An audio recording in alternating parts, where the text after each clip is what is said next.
Good morning friends. आज हम लोग डिस्कस करते हैं पार्ट 1 का चैप्टर्स थोड़े गति संबंधी समीकरण। इसमें हम लोग बेसिकली देखेंगे सॉल्विंग कैसे करते हैं, क्योंकि सॉल्विंग में सबसे ज़्यादा प्रॉब्लम आता है। थ्योरी तो पढ़ लेते हैं सब लोग, लेकिन सॉल्विंग में थोड़ा सा प्रॉब्लम होने के कारण आज हम लोग इनको सॉल्विंग्स कैसे करते हैं गति संबंधी जो समीकरण हैं उनके अकॉर्डिंग्स। फर्स्ट हम लोग देखते हैं कि गति संबंधी समीकरण है क्या और वो कितने हैं। तो गति संबंधी समीकरण किसने दिया था? न्यूटन ने दिया था। कितने दिए हैं? 3। तो 3 में से फर्स्ट कौन सा है? फर्स्ट है v equal to u plus a t. Second है s equal to u t plus half g t square. And third है v square equal to u square plus 2as।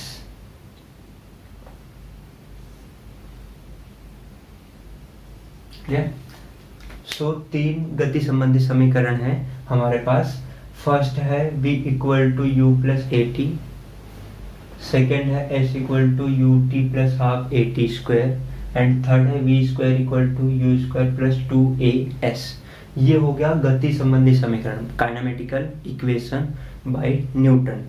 But अभी जो हमने गुरुत्वाकर्षण का लेसन था, तुम्हारे गुरुत्वाकर्षण के लेसन में क्या है कि ए की जगह पे क्या हो गया? अभी g, ए की जगह पे क्या हो गया? g। इसलिए न्यू क्या बन जाएगा अगर देखा जाए तो गुरुत्वाकर्षण के लेसन में तो हो जाएगा v equal to u plus g t, s equal to u t plus half g t square and b square equal to u square plus 2g's। ये गुरुत्वाकर्षण के रिलेटेड में आ जाएगा, क्योंकि ग्रेविटी एक्चुअली है क्या? जी, छोटा जी को क्या बोलते हैं? छोटा जी ही है त्वरण। ठीक है। अब ये त्वरण आता कहाँ से? तो ये अर्थ का जो सेंटर होता है या अपना अर्थ जो होता है वो अर्थ क्या करता है? इसको प्रोड्यूस करता है। अर्थ क्या करता है? उसको प्रोड्यूस करता है, जो छोटा जी होता करता है। यही क्या है? त्वरण, acceleration in the downward direction centrally, central की ओर, सेंटर की ओर डायरेक्टेड होता करता है और डाउनवर्ड होता करता है, वर्टिकली डाउनवर्ड। तो ये होता है जी, जिसे क्या कहते हैं? गुरुत्वीय त्वरण। तो ये भी ए क्या होता है? सिंपल त्वरण होता है जो नॉर्मल होता है। तो ये यहाँ पे क्या हो गया? जी। क्लियर? अब इसी के अकॉर्डिंग हम लोग को क्या करना है? सॉल्विंग। तो फर्स्ट वाले के क्या रिलेशन बोलते हैं हम लोग? अब देखो जी तो नॉर्मल सब जगह कांस्टेंट रहेगा, जी सब जगह क्या रहेगा? कांस्टेंट, क्योंकि हम लोग नॉर्मल एक ही जगह की बात करेंगे तो 9.8 नियर अबाउट 10। क्लियर? तो जी की वैल्यू तो नॉर्मली हर जगह कांस्टेंट, इसलिए जो भी इक्वेशन बनेगा उसका नाम क्या हो जाएगा? जैसे यहाँ पे क्या है? वेग है और ये क्या है? समय। तो इसलिए ये इक्वेशन को क्या बोलेंगे? वेग समय रिलेशन। ठीक है। मतलब कि ये इक्वेशन हम कब लगा सकते हैं? अगर वेग दिया हो, समय पूछा, या फिर समय दिया हो, वेग पूछा हो, तब हम ये इक्वेशन लगा सकते, बाकी नहीं लगा सकते। ठीक है। अब इसमें v क्या है? ये अंतिम वेग है और u क्या है? प्रारंभिक वेग है। मतलब कि जब स्टार्ट हुआ होगा तब उसे आरंभिक वेग बोलेंगे और जब खत्म होगा उसे क्या बोलेंगे? अंतिम वेग। सेकेंड इक्वेशन है उसमें ये तो कांस्टेंट रहेगा। तो अब यहाँ पे क्या है? s मतलब क्या होता है? विस्थापन। s मतलब क्या होता है? विस्थापन। और यहाँ पे क्या है? मेनली t, समय। तो यहाँ पे कब ये इक्वेशन कब लगाना है अपने को? बेसिकली जब विस्थापन दिया हो और समय पूछा हो, या फिर समय दिया हो, विस्थापन पूछा हो, तो सेकंड इक्वेशन लगाना है। तो s क्या है यहाँ पर? विस्थापन। ठीक है, हाइट बोल सकते हो, दूरी बोल सकते हो। तो यहाँ पे विस्थापन आ जाएगा। u क्या है? इनिशियल वेलोसिटी, प्रारंभिक वेग। समय a क्या है? त्वरण। और t क्या है? समय। फिर नेक्स्ट है थर्ड इक्वेशन। थर्ड इक्वेशन कब लगाना है? अब यहाँ पे फिर से ये कांस्टेंट रहेगा, तो यहाँ पे बचा क्या? वेग और विस्थापन। तो ये इक्वेशन कब लगाना है? वेग विस्थापन। मतलब क्या कि जब वेग दिया हो और विस्थापन पूछा हो, या फिर विस्थापन दिया हो और वेग पूछा हो। ये इंपॉर्टेंट है। प्रॉब्लम होता है जैसे कोई क्वेश्चंस दिया है, अब उस क्वेश्चन में यार ये तीनों में से कौन सा फॉर्मूला लगाएं, तो ये तीनों फॉर्मूला में से कौन सा फॉर्मूला लगाना है, पहले ये रिलेशन याद होना चाहिए कि यहाँ पे वेग और समय पूछा है। मतलब समझ लो दिया है कि एक गेंद को ऊपर से नीचे फेंकने पे इतना टाइम लगता है, बताओ जब नीचे टच करेगी तो कितना उसका वेग होगा। तो वहाँ पे क्या हो गया, समय दिया है, वेग पूछा है, तो ये वाला फॉर्मूला। सेम अगर पूछा है कि एक बॉल यहाँ पे 1 सेकंड छोड़ा तो 1 सेकंड में ज़मीन के नीचे पहुँच जाती है, तो बताओ हाइट कितनी है, तो हाइट के लिए क्या हो जाएगा, समय दिया है, विस्थापन पूछा है तो ये लगा देंगे। फिर बोला कि टेबल की हाइट इतनी है, तो बताओ जब बॉल को छोड़ने पर नीचे टच करते हैं तो इसकी वेग इतनी हो जाती है, तो हम लोग क्या लगाएंगे, वेग और विस्थापन। समझ, एक ही क्वेश्चन में तीनों कैसे हम लोग का लगाना है, मतलब क्या क्या चेंजेस होते हैं, तो हम लोग कौन कौन से फॉर्मूला पे जाते हैं। क्लियर। सो अभी हम लोग क्वेश्चंस को डिस्कस करते हैं, तो सिंपल क्वेश्चन पे ही हम लोग ज़्यादातर फोकस करेंगे। तो फर्स्ट क्वेश्चन देखते हैं। ठीक है, फर्स्ट क्वेश्चन में क्या है हमारा कि अगर एक बॉल है, ठीक है, ये एक बॉल है, इस बॉल को मैंने डायरेक्ट ऊपर फेंका, इस बॉल को मैंने क्या फेंका, ऊपर फेंका। तो अब क्वेश्चन क्या है कि एक बॉल को मैंने 50 मीटर पर सेकंड, समझ लो कि अगर एक बॉल को मैंने 50 मीटर पर सेकंड से ऊपर की ओर फेंका, तो तुमको बताना है कि ये बॉल किस जगह पे जाके रुकेगी, मतलब कि कौन से हाइट पे जाके ये बॉल रुक जाएगी। क्वेश्चन फिर से, एक बॉल है, एक बॉल को मैंने 50 मीटर पर सेकंड से ऊपर की ओर फेंका, अब मुझे बताना है कि ये कौन से मैक्सिमम हाइट तक जा सकती है, मतलब इसको ये जाके बॉल कहाँ पे रुकेगी, मैक्सिमम हाइट कहाँ तक अटेंड कर सकती है। तो अब हमको इस क्वेश्चन में क्या देखना है फिर से, तो यहाँ पे क्या दिया है, वेग। अब ये प्रारंभिक वेग है क्योंकि फेंका है मैंने इसको 50 मीटर पर सेकेंड स्क्वायर पर सेकेंड। अब पूछा क्या है मेरे को, कितना हाइट है, मतलब क्या विस्थापन, एक तरह का विस्थापन या फिर हाइट बोल लो, ये अपने को पूछा है। अब क्या लगाएंगे, अब वेग दिया है, विस्थापन दिया है, तो हमारे पास फिर कौन सा फॉर्मूला है, तो वेग विस्थापन का फॉर्मूला। तो समझ में कौन सा फॉर्मूला लगाना है, तो थर्ड फॉर्मूला लगाना है। तो थर्ड फॉर्मूला क्या है अपना, v square equal to u square plus 2as, v equal to u square plus 2as। अब a यहाँ पे क्या हो जाएगा कन्वर्टेड g, क्यों, क्योंकि यहाँ पे त्वरण का, गुरुत्वीय त्वरण का गेम है, तो हम लोग अभी सारे ये फॉर्मूलेस के अकॉर्डिंग ही खेलेंगे। ठीक है, कैसे फॉर्मूलेस में खेलना आना चाहिए, बहुत इंपॉर्टेंट है। तो ये g अभी क्या हो गया, गुरुत्वीय त्वरण। तो अब इसको देखते हैं। अब बॉल को जब मैंने फेंका तो ये जब ऊपर जाती है, हमको पता है कि जब एक बार बॉल ऊपर जाएगी तो वो जब उसकी वेलोसिटी 0 हो जाएगी तो एक जगह पे जाके क्या होगी, रुक जाएगी, क्योंकि बॉल को जब ऊपर फेंकते हैं फिर वो नीचे आता है, तो जब वो नीचे आता है उससे पहले वो बॉल रुकती है, तो वो बॉल जब ऊपर जाके रुक जाएगी तो उसकी अंतिम वेग क्या होगा, 0। अंतिम वेग क्या होगा, 0। तो ये जो हमारा v रहेगा वो किस में हो जाएगा, 0। समझ में आ रहा है, बॉल को ऊपर फेंका तो उसकी प्रारंभिक वेग कितना हो गया, इनिशियल वेलोसिटी 50। वो बॉल जाके एक बार तो रुकेगी ना ऊपर, जब ऊपर रुकेगी तभी तो वो नीचे आएगी, या मैक्सिमम हाइट कब तक भाग सकती है, जब तक उसके पास स्पीड है। तो जितनी जब स्पीड क्या हो गई 0, तो सबसे ज़्यादा ऊंचाई तक जाएगी। तो ये जब भी बॉल ऊपर फेंकी जाती है और ऊपर आने से, जब फेंकने से जब वो नीचे आती है तो उस टाइम के लिए, थोड़े से टाइम के लिए वो बॉल वहाँ पे रुकती ही है। तो वो जब रुकेगी तो वहाँ पे उसकी अंतिम वेग क्या हो जाएगा, 0। इसलिए यहाँ पे जो v है वो क्या हो जाएगा, 0 equal to u square plus 2gs। Clear. अभी हम लोग इसको करते हैं।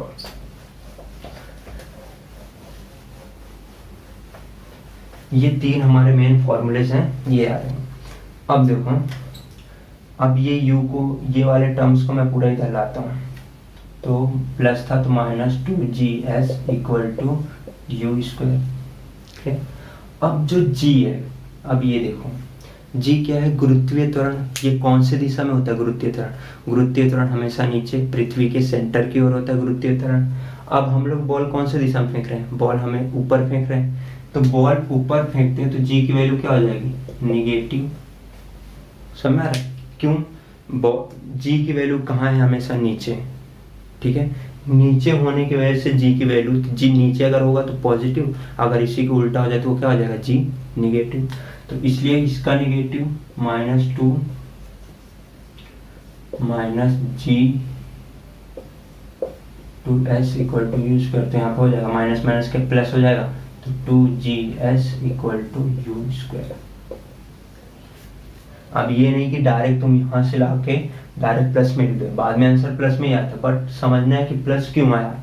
यहाँ पे पहले माइनस आया, फिर ये माइनस माइनस जाके ये प्लस हुआ। अब वैल्यूज डालो और तुमको क्या निकालना है, वैल्यू, एस की वैल्यू निकालनी। तो अभी देखो एस की वैल्यूज कैसे आ जाएगी,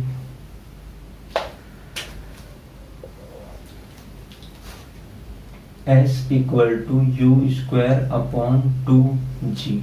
यू की वैल्यू कितनी है 50 इंटू 50, 2 इंटू जी कितना है, जी अपना है 10, जी को हम लोग हमेशा 10 मानते हैं, तो यहाँ पे 10 रहेगा मीटर पर सेकेंड स्क्वायर।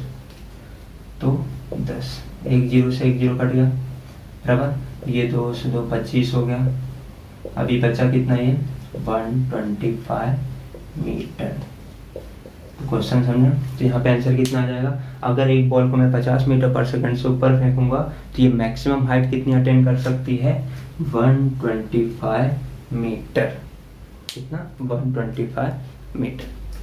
अभी नेक्स्ट देखते हैं। तो ये क्वेश्चन समझ में आया, फिर से एक बार देखो, बॉल को 50 मीटर पर सेकंड से ऊपर फेंका, जब ऊपर फेंका तो उसकी स्पीड जो रही होगी वो प्रारंभिक वेग रहा होगा, तो 50 मीटर पर सेकंड। अब बॉल एक बार ऊपर जब गई तो उसके बाद वो बॉल रुकेगी, तो उसका अंतिम वेग कितना हो जाएगा, 0। जैसे अंतिम वेग 0 हुआ तो वो सबसे ज़्यादा हाइट पे आ चुकी होगी। अब यही हम लोग को निकालना है, जी की वैल्यू हमको पता है 10 मीटर पर सेकंड स्क्वायर लेना है। अब ये वैल्यू क्या होगी, निगेटिव, क्यों, क्योंकि पर की ओर बॉल जा रहा है। अब फॉर्मूला हमारे पास कौन सा, थर्ड काइनेमेटिकल इक्वेशन, गति संबंधी तीसरा समीकरण। ये फॉर्मूला में ये तो 0 हो गया, ये बचा। अब इसको कन्वर्ट करके v square equal to 2gs ऐसे बनेगा। तो ये हमारा मेन फॉर्मूला होगा जो आएगा लास्ट में। फिर इसके अकॉर्डिंग हम लोग को क्या निकालना है, s इक्वल टू, अब ये दोनों यहाँ पे मल्टीप्लाइड में, ये दोनों यहाँ पे जाएंगे तो क्या हो जाएंगे, डिवाइड, तो u square upon 2g equal to, answer कितना आता है 125 मीटर। क्लियर। नेक्स्ट क्वेश्चन, इसी पे इम्पोर्टेंस क्वेश्चन है।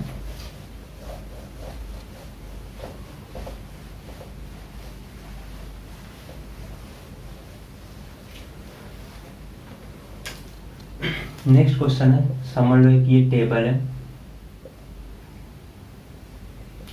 इस टेबल पे एक बॉल रखी है, ये बॉल को नीचे गिर के जमीन पर टच करने के लिए 2 सेकंड लगता है।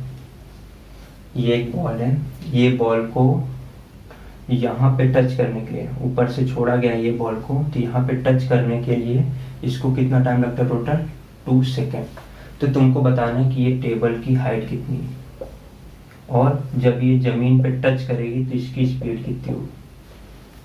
फिर से ध्यान से क्वेश्चन सुनो, क्या है, एक टेबल है, टेबल पे एक बॉल रखी है, वो बॉल को ऊपर से सिर्फ छोड़ा गया है, ऊपर से बॉल को क्या किया, पकड़ के छोड़ दिया गया। तुमको बताना है कि जब वो ग्राउंड को टच करेगी तो उसकी स्पीड कितनी होगी और ये टोटल हाइट कितनी होगी टेबल की ग्राउंड से, तो कितनी होगी h।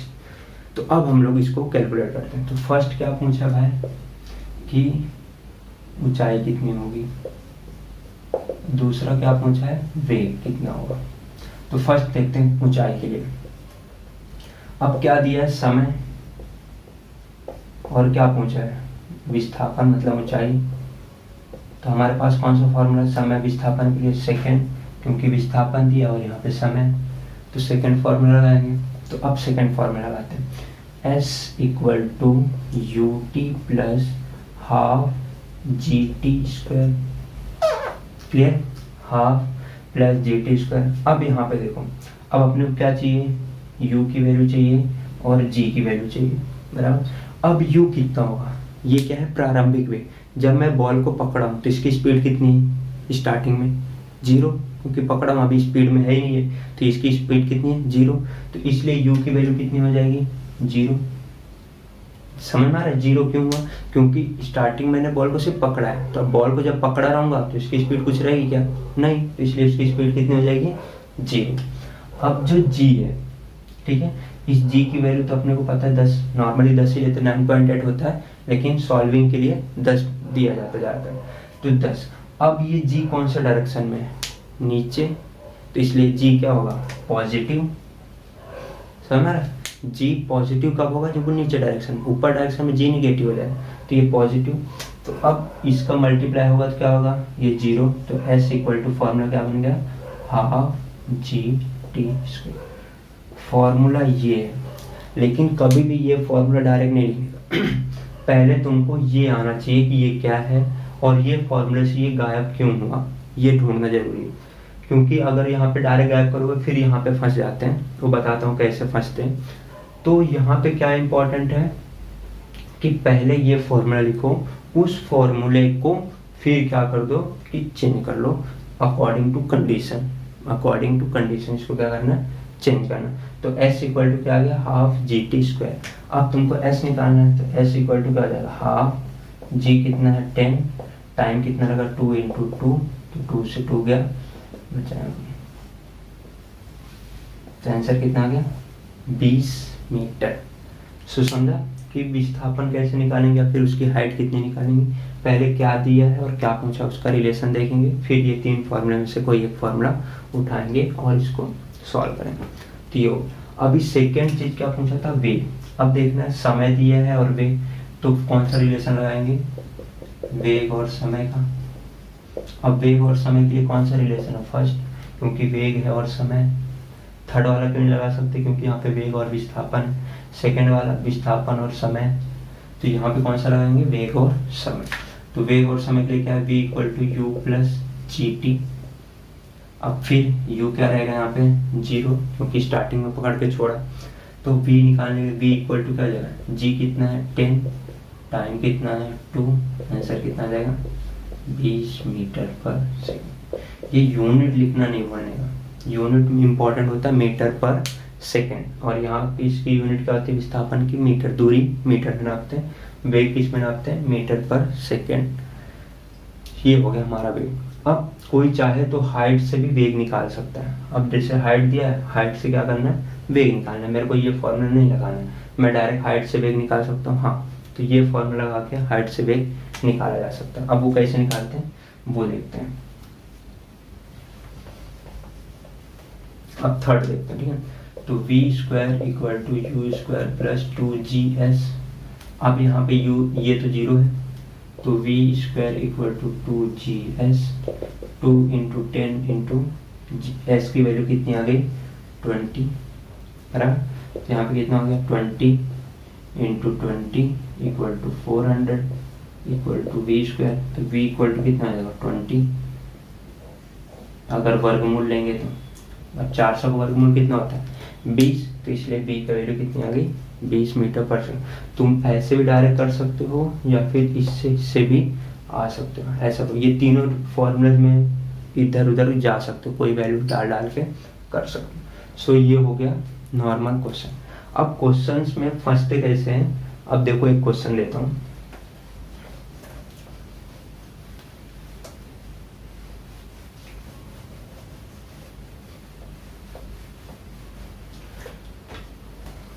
फर्स्ट क्वेश्चन है, अगर एक बॉल को ऊपर फेंका गया 60 की स्पीड से, तो बताओ ये कितना मैक्सिमम हाइट अटेन करेगा। यही क्वेश्चन उल्टा फेंकता हूँ कि एक बॉल को ऊपर से नीचे फेंका गया, जब ये ग्राउंड को टच करता है तो इसकी स्पीड कितनी होती है 60 मीटर पर सेकेंड, तो बताओ इसकी हाइट कितनी है। अब देखो यही क्वेश्चन को दोनों को सॉल्व करने का तरीका। यहाँ पे क्वेश्चन क्या पूछा, कोई एक बॉल है उसको 60 मीटर पर सेकंड से ऊपर फेंका गया है। अब 60 मीटर पर सेकंड से ऊपर बॉल फेंका गया तो उसकी हाइट कितनी है। और सेकंड में क्या पूछा है कि एक बॉल को ऊपर से फेंका गया है, नीचे जब ग्राउंड को टच करता है तो उसकी स्पीड कितनी होती है 60 मीटर पर सेकंड, तो बताओ हाइट कितनी है। तो दोनों को आंसर दोनों का सेम आएगा, लेकिन करने का तरीका अलग। अब इसमें क्या है, वेग और हाइट। तो कौन सा फॉर्मूला है वेग और हाइट के लिए अपना, वेग और हाइट थर्ड, क्योंकि वेग और विस्थापन करेंगे। तो यहाँ पे क्या हो जाएगा v square equal to u square plus 2GS। अब ये बॉल को ऊपर फेंका है, मतलब कहीं ना कहीं ये पॉइंट पे आके ये रुक जाएगी, तो इसकी अंतिम वेग कितनी हो जाएगी 0। अंतिम वेग क्या है यहाँ पे 0, तो ये वैल्यू तो पूरी 0 हो गई। अब u स्टार्टिंग में कितना था इसका 60 प्लस 2 इंटू जी की वैल्यू क्या लेंगे हम लोग नेगेटिव, क्योंकि ये जी ऊपर जा रहा है तो यहाँ पे जी की वैल्यू क्या आ जाएगी, नेगेटिव 10 मीटर पर सेकेंड स्क्वायर। क्यों नेगेटिव, क्योंकि ऊपर जा रहा है। तो -10 इंटू हाइट निकालना तो h लिख लो। अब ये वाले टर्म को पूरा इधर लेकर आ जाओ तो क्या हो जाएगा, 20 h इक्वल टू 60 इंटू 60। तो h इक्वल टू क्या हो जाएगा, 60 इंटू 60 अपॉन 20, 180।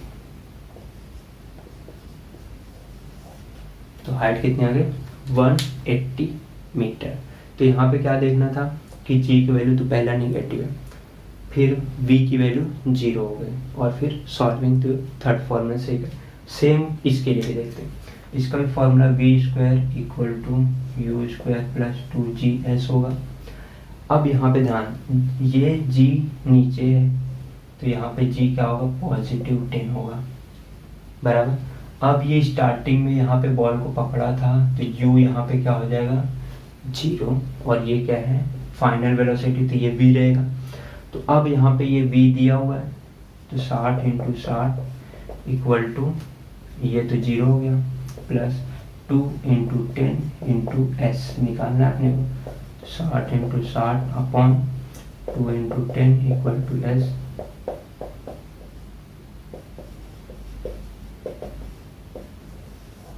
आंसर कितना है, 180 मीटर, 180 मीटर। बट फर्क क्या है, फर्क ये है कि यहाँ पे v 0 था, यहाँ पे u 0 है।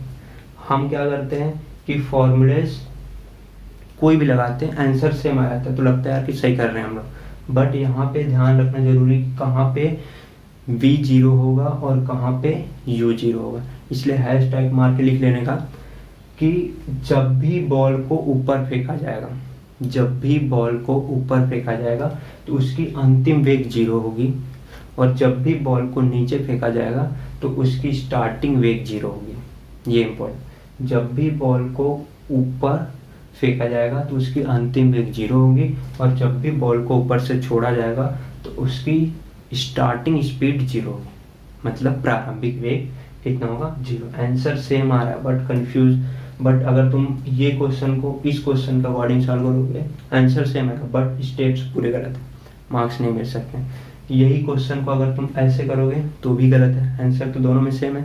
तो आंसर सेम होना मतलब ये नहीं कि सही कर रहे हैं हम लोग, मेथड क्या है, प्रॉपर जा रहे हैं कि नहीं जा रहे। तो ये हो गया गति संबंधी समीकरण। इस पे बहुत सारे क्वेश्चन आते हैं, तो पहले क्या करना है कि लिखना है कि भाई पूछ क्या रहा है। वेग समय पूछ रहा है, लिख लेने का तो ये फॉर्मूला लगाएंगे। वेग विस्थापन पूछ रहा है तो ये फॉर्मूला लगाएंगे।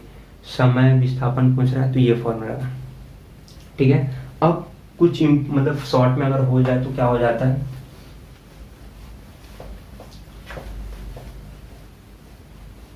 मोस्टली क्वेश्चंस ऐसे ही सॉल्व करो। लेकिन अब जैसे अगर मुक्त पतन का क्वेश्चन आ जाए, मुक्त पतन मतलब क्या कि बॉल को ऊपर से नीचे छोड़ना है, तो अब हमको पता है कि अगर बॉल को ऊपर से नीचे छोड़ेंगे तो इसका u तो 0 हो जाएगा, तो ये पूरे फॉर्मूले से ऐसे कन्वर्ट हो जाएंगे। अब u सबका 0 तो क्या हो जाएगा, v equal to g t, s equal to, अब ये 0 हो गया तो क्या बचा 1/2 GT स्क्वायर, फिर ये 0 हो गया तो क्या बचा v square equal to 2GS। ये कब कंडीशन लगाना है, मुक्त पतन, मतलब कब, जब बॉल नीचे आ रही हो, मतलब कोई भी चीज नीचे आती है, ठीक है। जब नीचे आए तो ये फॉर्मूला लगाना है, ऊपर में पूरा फॉर्मूला लगा के लगाना है, बट एक्चुअली ऐसा नहीं करना है। क्या करने का कि फॉर्मूले यही याद रखो, कब 0 कौन होता है बस वो फाइंड आउट करो। ऊपर फेंकने पर v 0 होता है, नीचे फेंकने पर u 0 होता है। ये बहुत इंपॉर्टेंट कंसेप्ट है गति संबंधी समीकरण। सो होप सबको क्लियर होगा कि गति संबंधी समीकरण में कैसे सॉल्व करना है, कैसे नहीं करना है। तो ये हो गया हमारा गति संबंधी समीकरण की सॉल्व। अभी कुछ क्वेश्चंस और आ जाते हैं, जैसे एग्जांपल के तौर पे कि एक ट्रक है, समझ लो ये, इसकी स्पीड इनिशियल थी 50 मीटर पर सेकंड, 10 सेकंड बाद इसकी स्पीड हो गई 60 मीटर पर सेकंड। अब क्वेश्चन पूछेगा, 10 सेकंड लिखता हूँ, शॉर्ट में रखता हूँ, 10 सेकंड बाद, तो बताओ इसने कितनी दूरी तय की होगी, मतलब यहाँ से यहाँ तक जाने के लिए इसने कितनी दूरी तय की होगी, मतलब डिस्टेंस कितना चला हो। अब इसमें क्या करने का, फिर से क्वेश्चन देखो क्या दिया है, वेग, और क्या पूछा है, विस्थापन। वेग दिया है और क्या पूछा है, विस्थापन। तो अपने को क्या करना पड़ेगा पहले कि वेग दिया है, विस्थापन दिया है, तो कौन सा फॉर्मूला लगा सकते हैं, ये वाला। लेकिन साला प्रॉब्लम एक ही है कि भाई अपने पास तो त्वरण है ही नहीं। त्वरण है क्या अपने पास, नहीं, तो त्वरण कहाँ से निकालेंगे, क्योंकि ये वो नहीं है कि ऊपर नीचे फेंक रहे हैं। त्वरण जो छोटा जी है वो हमेशा ऊपर नीचे पे लगता है, ऐसे पे नहीं, ये याद रखना। कोई भी चीज़ को अगर ऊपर फेंकोगे तो नेगेटिव जी लगेगा, कोई भी चीज़ को नीचे फेंकोगे तो पॉजिटिव जी लगेगा। अगर ऐसे कोई भी चीज़ मोशन में जा रही है तो वहाँ पे जी एक्टिव नहीं रहता है, ठीक है। तो यहाँ पे याद क्या रखना, अब ये जी अपने को ढूंढना पड़ेगा, जी मतलब इन द सेंस ए ढूंढना। तो अब ए कैसे ढूंढे, तो ए का फॉर्मूला क्या होता है पहले वो देखते हैं। ए इक्वल टू क्या होता है, v minus you upon T, प्रारंभिक अंतिम वेग माइनस प्रारंभिक वेग अपॉन टी। त्वरण होता क्या, त्वरण का मतलब ही यही होता है ना कि चेंज इन वेलोसिटी, मतलब वेग में कितना परिवर्तन है, पहले कितना था अब कितना है और कितने टाइम में ये हुआ, उसे क्या बोलते हैं, त्वरण। उसे क्या बोलते हैं हम लोग, त्वरण बोलते हैं। एक्सेलरेशन, तो हम लोग पहले क्या निकाल लेंगे, त्वरण। तो समझ में आया त्वरण कैसे निकाल लेंगे। तो ए इक्वल टू कितना आ जाएगा, v कितना है 60, क्योंकि ये अंतिम वेग है तो ये v हो जाएगा, ये प्रारंभिक वेग है तो ये क्या आ जाएगा, तो -50 अपॉन 10 कितना हो गया 10/10 इक्वल टू 1 मीटर पर सेकंड स्क्वायर। तो आंसर कितना आ गया 1 मीटर पर सेकेंड स्क्वायर। तो अपना त्वरण मिल गया 1 मीटर पर सेकेंड स्क्वायर। सो हमारे पास क्या क्या आ गया, वेग दिया, विस्थापन पूछा मतलब दूरी पूछा, और त्वरण दिया। तो हमारे पास ये फॉर्मूला लग सकता है। अब तुम बोलोगे मुझे ये फॉर्मूला लगाना है, तो ये भी लगा सकते हो, क्योंकि एस विस्थापन पूछा है, टाइम भी दिया है और त्वरण भी हमने निकाल लिया है, प्रारंभिक वेग भी दिया है। तो हम लोग ये दोनों से सॉल्विंग करते हैं, ठीक है। तो देखते हैं दोनों का आंसर सेम आता है या फिर नहीं। फर्स्ट ये वाले फॉर्मूले से सॉल्व करते हैं। S equal to u t plus half a t. अब यहाँ पे जी नहीं लिखना, यहाँ पे ए। क्यों ए लिखना है, क्योंकि यहाँ पे ऊपर नीचे का गेम नहीं हो रहा है। सो S निकालना है। U कितना अपना 50, T कितना है 10 प्लस हाफ, A कितना है 1, T कितना है 10, तो 10 इंटू 10 स्क्वायर कर लेंगे। यहाँ पे कितना हो गया 500 प्लस हाफ डिवाइड कर लेते हैं 550। तो यहाँ पे आंसर कितना आ गया 550 मीटर। तो ये कितना गया होगा, इसका डिस्टेंस कितना ट्रेवल किया होगा इसने 550 मीटर। ये एक ये वे में सॉल्व किया। क्यों ये वे में सॉल्व किया, क्योंकि अपने पास तीनों चीज़ें, विस्थापन पूछा है हाँ ठीक है, समय दिया है हाँ दिया है, वेग दिया है प्रारंभिक हाँ दिया है, और त्वरण भी दिया है हाँ हमने निकाल लिया। तो ये हो गया हमारा ये फॉर्म। अब इसी क्वेश्चन को हम लोग ये फॉर्मेट करते हैं, v square equal to u square plus 2as।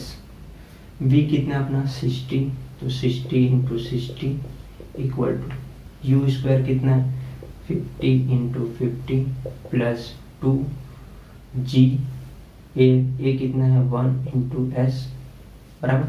तो अब क्या करते हैं हम लोग, इसको इधर पे टर्म, नहीं तो ये टर्म को इधर पे लेके आ जाते हैं, ये वहाँ पे रहेगी तो पॉजिटिव रहेगी। तो ये कितना हो गया 3600 माइनस 2500, क्योंकि इसका 50 का वर्ग कितना होगा 2500, 60 का वर्ग कितना होगा 3600 इक्वल टू 2s। ये यहाँ पे माइनस क्यों हुआ, क्योंकि यहाँ पे ये प्लस था तो इधर पे आएगा तो माइनस हो जाएगा। तो ये हो गया। अब बचा कितना यहाँ पे 1100 इक्वल टू 2s। तो 1100 divide by 2 equal to s।